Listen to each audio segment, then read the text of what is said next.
Atas perhatian Anda. Thank you for your attention. Dan mohon penting jika terjadi penurunan tekanan udara dalam kabin, segera lepaskan masker Anda dan gunakan masker oksigen yang tersedia. This important announcement in case of loss cabin pressure. You must remove your face mask before using the cabin oxygen mask. Thank you. Para tamu yang terhormat, awak kabin akan melakukan pemeriksaan kesiapan sebelum lepas landas. Perlu kami ingatkan bahwa merusak, mematikan, atau menghalangi alat pendeteksi asap di kamar kecil dilarang oleh peraturan pemerintah Indonesia. Terima kasih. Dear guests, now the cabin crew will do the cabin checks in preparation for takeoff.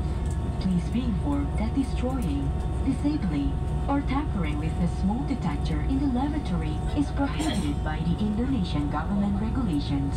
Thank you.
Cabin crew be set for takeoff.